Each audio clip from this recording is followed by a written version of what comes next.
Hello everyone, it is Joe here from OmniPoke, the channel that brings you guys everything Pokemon. If you're looking for PTCG live codes, make sure you check out the Potown store. You can get a 5% discount on your orders using that code OmniPoke. For today's video, we have two regional championships to go over from last weekend. We have the Brisbane Regional Championships as well as the Gdansk Regional Championships, which I was commentating, so make sure you check out the official Pokemon channel if you want to catch up on any of the action. So we're going to start in Brisbane though. We do have the top 8 breakdown. There was 388 players, a really decent chunk actually, making their way over to Australia. And as you can see, a number of players from the US and Japan made the trip and were able to make it into this top 8. Harry Shalcras was able to win with Gardevoir. And I think Harry is a player who predominantly plays in the online scene. You'll notice their name, a pack of alpacas, on a lot of the Play Limitless tournaments, so it's cool to see that it does transfer into in-tournament play as well. VIP pass build of Gardevoir still being a popular one. I know a lot of the Australian contingent have remained on VIP plus Mew as a package. There's still going to be that debate between Celebrations Mew plus VIPs versus having extra Ultra Balls, extra Fog Crystals, and Luminion in the mix. A couple other interesting tech choices, I suppose. The Luxurious Cape is in the deck list over Zacian V, and Jirachi is in the deck list over Cresselia as well. These are the cards that I think sort of compete with one another. I feel like you don't necessarily need to commit a space in your list to Jirachi and Cress, although we are going to look at some lists that do have both. And I don't think you need to commit a space to Cape and Zacian, although there may be some lists that are successful having the both. I think because Gardevoir is so tight in the deck list, you want to commit these extra cards to additional supporters or additional ball search cards that I feel like you've got to cherry pick, and in this case, Harry has done so and chosen Cape Jirachi. Jirachi being sort of the harder tech card against Yogaloop and against Lost Mine, whereas the Cress is kind of the more versatile card, so it's really pick your poison, what you expect in a tournament. And the Luxurious Cape does open up hero combination plays with Screamtail, makes that Wronger Scream so much more dangerous. It has the trade-off against Zacian, where, you know, sometimes you're a little bit more vulnerable to Lost City, and in the later game stages, if you're the one being hit with Iono, it's harder to find the Cape combination alongside Screamtail, whereas like a Zacian, if you still have Fog Crystal and Ultra Ball rooting around in the deck, or if you have Super Rod or whatnot, you can reload that Zacian and still get that attack in a little bit easier, but it would have to come alongside a Boss's Orders or a Counter Catcher, so kind of similar really when you are working towards endgame situations with this Cape. But there are also random upsides where, like, maybe up against a Valiant deck, you can just randomly Cape an early Ralts, and then suddenly it's not going to be a Yogaloop target or something along those lines. As long as you can also play around Escape Rope on the same turn, it could be a way that you can actually eventually get into a Gardevoir, which I think is a niche thing.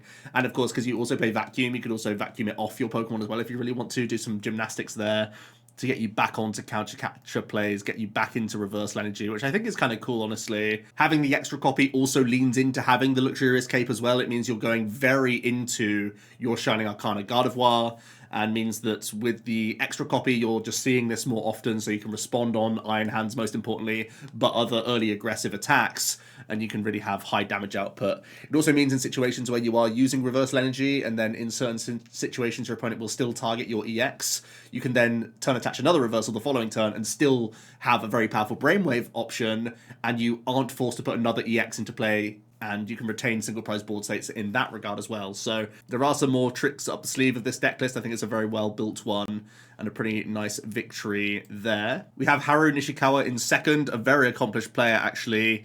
Despite not being able to play in too many of our tournaments, Haru still makes the trip over to a number of regionals and has also done well in recent World Championships, so certainly an accomplished player with the Charizard Pidgeot archetype. The Rotom V as the only V Pokemon in the deck list. Really interesting to see no Luminion in the list whatsoever, just having Rotom as your Forest Seal Stone target.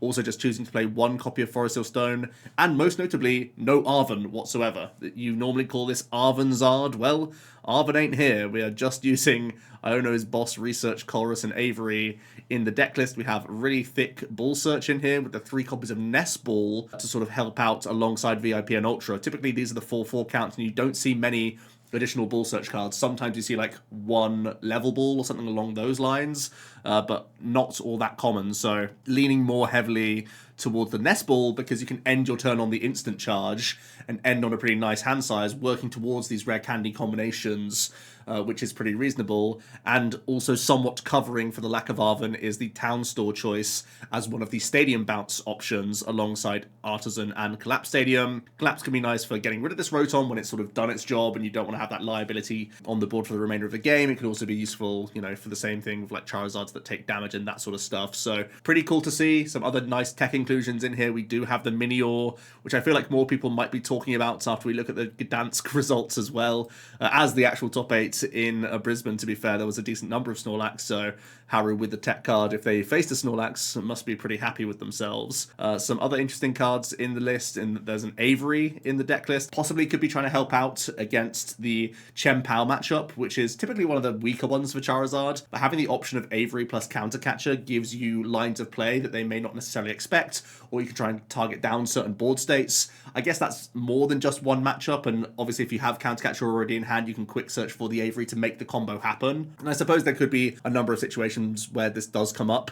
I feel like it's kind of a stronger combo in Gardevoir, but that's not to say that it's not still going to find situations where it could be handy. And at the end of the day, because you're a candy-based deck, you're sometimes just holding on to one of the sides of the coin, so having a draw 3 from Avery can help you cherry pick the other as well. So not necessarily a bad card in the deck list, but surprised to see no Arven whatsoever in this build, and also somewhat a surprise to still see no Luminion either. Hayden managed to achieve top 4 with a Bibarel version of Charizard. Also not something that I was expecting, in that it's not actually a technical machine evolution Arven build. So both the lists that made top 8s were foregoing Arven, which was kind of really heavily popularized after the big Brazilian results. And, you know, honestly, just the follow-up from that is that Charizard's been popular ever since with the Arven package, but again, going for a different route with just Colrus trying to cherry pick pieces here. Some other interesting inclusions, the double Vengeful Punch, almost certainly a tech card for Gardevoir, but of course you can also put this onto some Pokemon early.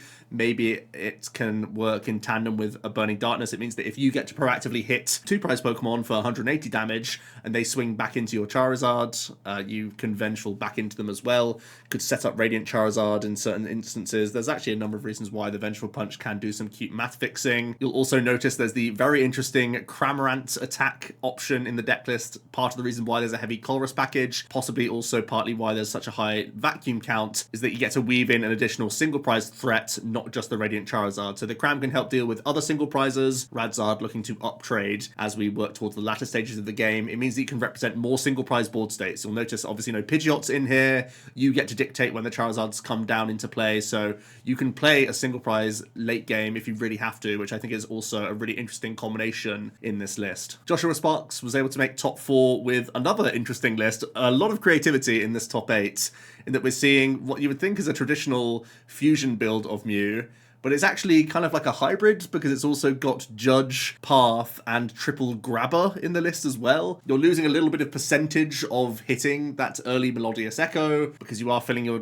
deck with additional item cards, but let's not forget that Grabbers in certain matchups could just be extra fodder for Cram, and they're at least insta-playables, so they're burnable cards. So even though you're taking out potential like Ball Search and Switch cards and Consistency cards, they're at least allowing you to continue to filter through the deck with Genesect, so they're not as bricky as, say, adding extra stadium cards or adding extra supporters. There's at least that going for you. And every now and then, no matter what you're up against, you can make your tempo kind of work in your favor, because you have the grabber situations that can sometimes just make your opponent have substantially worse hands. So you don't necessarily equate the aggressive fusion build of Mew with grabbers, but it seems to have just about made it into this deck list as well, so that you can play the aggressive board states when required, but also have the cherry picking of Judge, Path, Grabber for some, you know, certainly Zard matchups, but also things like Roaring Moon. You can cherry pick these cards as well. Cal Connor, after a pretty impressive display at the LAIC with Gardevoir, ran it back for Brisbane and has made a couple changes to the deck list, but at its core, some similar ideas going on here, with no VIP pass, opening up some space for the Ultra Ball Luminion package. Interestingly enough, not actually much Ball Search at all. I think this is some of the lowest Ball Search I've seen in the deck list. And I was saying earlier that Cress and Jirachi kind of compete with one another, but the space for both of them has been made in this deck list. I feel like it easily could end up being another Ball Search card if you just decide which one's better. But I suppose if you're saying Jirachi's the hard tech and Cress is just good anyway, especially for like Mirror Match and for Charizard, it's still valuable, certainly. I always lean towards just having Crest and making a space, but if you feel like it's not enough against Yogaloop, then the tech card is kind of warranted. I do kind of question having Palpad in the deck list if you're not going to play Worker anyway. I feel like there's another easy win where you can buy a space from the list by cutting an Artisan, cutting an Avery, going to Worker plus Ball Search card as well. Because Artisan, although it's like a solid card, and you want to hit a crucial threshold of bounces for stadiums overall, I feel like just the versatility of Fog Crystal and Ultra Ball are big upgrades, and that's what I would do if I wanted to have a critical mass of 4 stadium bounces, actually 5 if you pad Worker as well. So I kind of debate a couple of the counts here, but the general basis of the deck list is still very solid, of course. Samantha Turner and James Williams both piloted the same 60 of Snorlax to top 8 placements. Seems like Snorlax was a really good call for the weekend. It got a top 8 at LAIC. It's got a number of top 8s this weekend, and obviously one Gdansk, which we'll get to in a moment. Crab is in the deck list, and outside of that, it's very straightforward. Like, there's sometimes a debate between whether or not you should play Crabominable, because it's a couple of spaces, but it does allow you to proactively discard cards from the opponent. Obviously, it offsets other players having Vanishing Wings in their deck, so it does seem like having some physical card destruction is pretty important. And other than that, it's a very solid core of what we've come to know from Block Snorlax. Don't think there's anything too crazy in terms of counts here, and seems to be, yeah, just an archetype that we have to respect. I've said it many times, looking at the Trainer Hill data, looking at all of the events that we've had so far in this format, it's undeniable that Snorlax is a very, very high-tier archetype based on the way we've built all the other decks in the game right now. So we really got to do something about this, because I'm tired of seeing Snorlax personally. I know you don't want to lose to it, so, you know, we got to do it at this point. We just got to do it. Let's round out the top 8 with Gabe Smart, with, I think, a similar list to Cal in many ways, but I think it was just a 1-card change from the top of my head. Yeah, playing an extra Ultra Ball over a card. Oh, it's a flip-flop of Fog and Ultra, I think. But essentially the same core that we saw with Cal. So you can copy-paste what I said there about the competing Crest, Jirachi stuff, and maybe the Artisan versus different Ball Search cards as a debate. But otherwise, still good showings for non-VIP lists of Gardevoir as well. Now, before we actually get into the top 8 deck list for Gdansk, because it was a streamed tournament, we do have the day 1 and day 2 deck usage. So we'll start at the day 1. Miraidon was the most popular archetype at 16% of the field, and this is unsurprising. It did just win the LAIC in both the Masters and Senior Division, so 2 different ways we could see successful Miraidon. And it's pretty obvious, really. Gardy was the most popular archetype at the LAIC, had a really good showing, got 3 top 8 placements. Miraidon is a pretty solid counter, I would say, to Gardy. It's not a 100-0 or anything close to that, but you have a pretty good time into them, especially if you can tempo out your turns. You make the Gardy draw good, essentially, and you heavily punish non-VIP pass builds of Gardevoir, I feel, because them having the backup of Mirage Step is really bad into Iron Hands, because you take far too many prizes, and then the Miraidon just has to try and find a final 2 prizes, either by knocking out 2 single prize Pokemon or working towards like a Raichu play. So Miraidon was kind of the counter deck to the most successful overall deck in Gardevoir, but also won the tournament. So many reasons to have liked Miraidon. Also, there was a kind of a debate around Miraidon now that Roaring Moon was coming out, but Roaring Moon also underperformed at the LAIC, which sort of cleared the path for Miraidon to be a pretty solid play. No surprise to me, really, that it was among the top 3 of play. Gardevoir still holding pretty strong with 12%. Charizard, again, still among the top decks, certainly. Also was a pretty solid choice with it having a decent time into Miraidon comparatively to Gardevoir. Also was like kind of okay into Entei Valiant. Also enjoyed the uptick in Mew, which I think most people expected from the previous week. We only had 1 week to react to the LAIC, but I think most people came to the conclusion that Mew was a pretty solid play. There wasn't a lot of counter archetypes, and if we did expect this uptick of Miraidon and anyone jumping to Entei Valiant, Mew kind of farms those matchups. So it's not super surprising to me that it jumped all the way up to 4th highest play rate, because give anyone the chance to play Mew if they've piloted it before, and they'll seize that chance. And as we know, it's a really solid archetype when not enough people are teching for it. So the pathway was kind of cleared with Roaring Moon underperforming as well. That was one of the reasons why people may have been hesitant to play Mew in the LAIC, and now with a more known meta, people have the confidence in the archetype once again. Chien-Pao was at 9% and Lost Zone Giratina was at 8%. I feel, honestly, that Chien-Pao, with another weekend of not making top 8s and not getting particularly close to top 8s, means this percentage may be going even further downhill, honestly. Chien-Pao's not ideal into Miraidon. It's not great into Mew either, I would say. It's fine into Guardi. It's like pretty solid into Charizard, but its data is still looking abysmal. It also loses to Snorlax as well, which is actually becoming a more awkward loss, I think, in the format. So, yeah, I think Chien-Pao's got to kind of go back to the drawing board. Let me know what you think about that archetype, because it's been thoroughly unimpressive with its results so far. As we head into the day 2 then, 104 Masters in day 2, and Mew jumps way up top. It had a fantastic day 1 conversion with 20% now, which is exceptional. Miraidon still holding out fairly well, despite being very popular. And surprisingly, Gardevoir jumps way off. It had a terrible day in Gdansk. It feels like the huge wave of Miraidon came for the Gardevoir players. There was still a notable amount of Iron Valiant that I saw around the tables, and Snorlax Stallers on the graphic as well, which I know a number of Gardevoir players don't play enough Switch cards for, you know, plain and simple, really. So it's not a surprise to me that Gardevoir had such a bad day, because it really felt like everyone had Guardi as public enemy number 1 going into Gdansk. At least all the conversation I was hearing from European players was that they certainly didn't want to lose to Guardi this weekend, and that was kind of reflected in deck choice and as to why it possibly fell off a little bit in this day 2, although there were still a handful of players with high placements of Guardi in the tournament. Charizard still holding pretty strong. Snorlax having good conversion. It's one of those things I'm going to keep banging the same old drum. We got to do something about this archetype.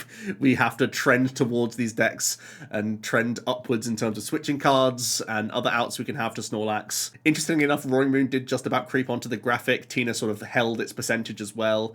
So it's cool to see Roaring Moon making a small comeback. I think there was a list that got 10th as well. So it's not a completely dead deck by any means. And I think there could still be windows of opportunity for Roaring Moon. Certainly in this day 2 meta, it doesn't look like a worse deck, because Gardevoir fell off so substantially. It could potentially have had a really good day 2 actually, if Roaring Moon ended up making it there. So the deck is certainly still a contender. I think it's not like this meme archetype that flopped like ones in the past, because it's at the end of the day a pretty consistent aggressive archetype, and that's still a key to success, especially with its amazing type coverage.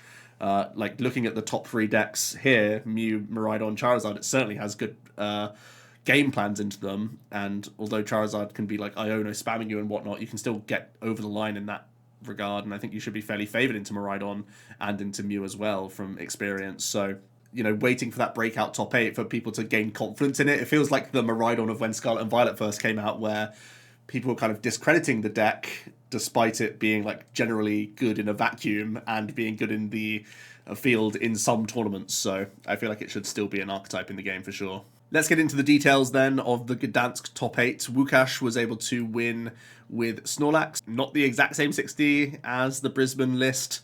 A couple of changes of counts in here, but ultimately coming to the same conclusion that this is a decent archetype to play. It played Spiritomb and Crab, which is kind of interesting. But overall, I've spent enough time talking down to Snorlax and saying we need to respect it, because it's not like I'm sick of the deck. Maybe I am, because I just had to sit through a finals that was pretty anticlimactic. But yeah, it's one of these archetypes that I know I'll never play, because I don't want my destiny to be defined by how many people get cheesed off with it. Because I'm already at that 10. I'm already at that level where I'm sick to death of Snorlax and want to be the one rubbing my hands when I see them flip over the lax, because I have too much respect for them, if anything. Lots of Charizard doing well in Gdansk. Erin was able to make the finals. You'll notice that they had 1 switch card, so they never really stood too much of a chance outside of getting nice early knockouts with like a Charizard EX into a Snorlax if the opponent just had a pretty weak start. But outside of that, outside of like disrespecting Snorlax, you gain a ton of consistency cards, and it's a well-built list. Not really wasting any space, honestly. Just looks like a very well ironed out 60. It's similar to what we've seen in the past. I think a debate around the Pidgeot V is now kind of more contentious, that we have seen the likes of Rotom, not only in Haru's list, but also in Robin Schultz's list, who is a world champion as well. So the debate rages on between Pidgeot, Rotom now, and Entei. I'm still sort of team Rotom or Entei, but Pidgeot is still a reasonable choice. We then have friend of the channel Luke Kirkham, who was able to make top 4. Omni fans will know from many years back that when we used to do the weekly streams, Luke was oftentimes on there joining the calls and playing games and whatnot. And long before this tournament, he has been a mad scientist, always happy to play rogue or off-the-wall archetypes that he will iron out and play, and not just for the sake of kind of being the outsider, but because he believes that he can craft a deck list that can answer the majority of the meta. That certainly did seem true this weekend. They had a 1-1 line of Ice Rider, Calyrex, VMAX, and this was farming the Miraidons, actually. The high hit points on a VMAX Pokemon, Max Lance hitting 250. Quite crucially, you have reload from Melanie and from Star Portal. It's a really tough one for the Miraidon players to get over. Even if they do go for a Raichu KO, you then have other 2 prize Pokemon for them to get through, so it doesn't actually help their prize map all that often. And if they're using a Raichu, they've just lost a ton of resources all in one go. So yeah, it seemed like a really smart choice to have the Ice Rider in the deck list, had the Spiritomb in the deck list. This helped them get through their top 8 game at the very least, and I think they face a number of Mew throughout the day, so seems solid there. Also improves your time into Snorlax block. This is just another tech card to stop your opponent getting Rotom draw as well, so that's also pretty handy. At its core, it's a pretty turbo list, relying on Irida and Radiant Greninja to get some card advantage. You've got a ton of switching cards and cross switches in the list, so this is a great one at dealing with Snorlax if you ever are worried about it. You even got Cancelling Clone to either get through Mimikyu or to unlock a block from Snorlax, which is kind of cool. The Cancelling Clone, of course, is mostly in here to help out with your Greninja plays, to try and make the cross switcher combos happen, similar to what we've seen with previous Baxcalibur builds of Chien-Pao. I think the main matchup I fear for is the Charizard EX one. I think that's actually the matchup he ended up losing to in top 4. I think there's definitely something here, and it's a well-built list and well-thought-out list from Luke, definitely, because I know he's been piloting this at a ton of local tournaments over a number of months, actually. So even if things look counterintuitive, definitely don't knock it before you try it. Huge respect to Luke as a player and deck builder. The Limitless page speaks for itself in terms of some of the archetypes he's played in the past, so cool to see it, and I do think Palkia has legs in the format. World and international champion Robin Schultz was able to get top 4 with Charizard. It played no outs to Snorlax, so we had the fastest top 4 game possibly in history, where Robin led Manaphy, scooped, led Mew, scooped, because he literally decided to play no switching cards whatsoever. In its place, some pretty interesting counts in Robin's list, actually. Choosing to play an additional stadium card to the typical 2 Vacuum, 2 Stadiums. Going all Lost City as well. I thought this was kind of interesting because with a Rotom, compared to like an Entei or a Pidgeot, you would think that a Collapse Stadium would be a pretty reasonable 3rd stadium choice just to get this off the board and force as much high hit points Pokemon as possible, but that doesn't seem to be the case. Just having the heavy Lost City may have been the best way to respect the Gardevoir players, to just run them out of draw power, run them out of attackers. Certainly powerful against luxurious cape builds, like I was saying earlier. One of the upsides of playing a Zacian over cape is that you have an additional attacker in the matchup. Also, we once again see the combination of Avery and Rotom in the deck. The Rotom being chosen over any other attacker or the Pidgeot V is interesting, especially because there's no Radiant Charizard in the deck list. I thought Radiant Charizard would kind of be like that no-brainer single prize card to offset some math. In many situations, your opponent takes a single prize knockout before anything else, so there aren't always opportunities to use Radiant Charizard, I suppose, but it can still be a decent late game option, and I'm surprised there was no Radiant whatsoever in the list. And then we have Tord Reklev's list. This really is something. Tord actually sent me this deck list a couple days before the tournament, and I thought he was joking, and he tweeted, and I thought he was still joking, but no, this is what he's come up with. A pretty wild 60, actually, where we interviewed Tord, and he basically said that this deck has the way to power up all the best attackers in one deck. That is true. You have Roaring Moon to one-hit KO anything you want to as a basic. You gain Dark type coverage for Gardevoir and for Mew when required.